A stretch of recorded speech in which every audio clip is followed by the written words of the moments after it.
2 நாளா ஒரே யோசனை. இத பண்ணலாமா? வேணாமான்னு சொல்லிட்டு. நீங்க சொல்லுங்க இத பண்ணலாமா? வேணாமான்னு சொல்லிட்டு. அது என்னன்னு தானே லாஸ்ட்ல சொல்றேன். ஸோ இன்னைக்கு வழக்கம் போல டே தான் சார் கூட ஸ்டார்ட் ஆயிடுச்சு.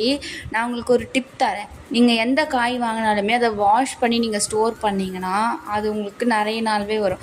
இந்த மெயினா வந்து தக்காளி, பச்சை மிளகா இந்த மாதிரி சாஃப்ட் ஸ்கின்னும் உள்ள வெஜிடபிள்ஸ்லாம் நீங்க வாஷ் பண்ணி வைக்கும்போது கிட்டத்தட்ட 2 வீக்ஸ் கிட்ட அது நல்லாவே இருக்கும். நான் அதை எக்ஸ்பீரியன்ஸ் பண்ணியிருக்கோம். நீங்களும் ட்ரை பண்ணி பாருங்கள். என்ன விஷயம்னா, இந்த யூடியூப்பை வச்சுருக்கலாமா இல்லை இழுத்து கடையை மூடிட்டு போயிடலாமான்ற அளவுக்கு யூடியூப்கார ரூல்ஸை போட்டு தாக்கி எடுக்கிறான். ஸோ 4000 மணி நேரம் வாட்ச் ஹவர்ஸாக 8000 மணி நேரம் வாட்ச் ஹவர்ஸாக மாற்றிட்டுருக்கான். ஸோ இதை வச்சு நான் என்ன நம்ம கண்டென்ட் போட்டாலுமே வியூஸ் போகாது. அது நமக்கு நல்லாவே தெரியும். நம்ம என்ன தான் எஃபர்ட் போட்டாலும் போகாது. நம்ம அதை நல்லாவே தெரியும். ஆனால் இருந்தாலும் நம்ம பண்ணுறதுன்றது நம்ம லைஃப்க்கு ஒரு சாட்டிஸ்ஃபேக்ஷனான ஒரு விஷயம். ஸோ டெய்லி பண்ணிகிட்டே இருப்போம். 11:30 to 5:30 வீடியோஸ் வரும். பாய்.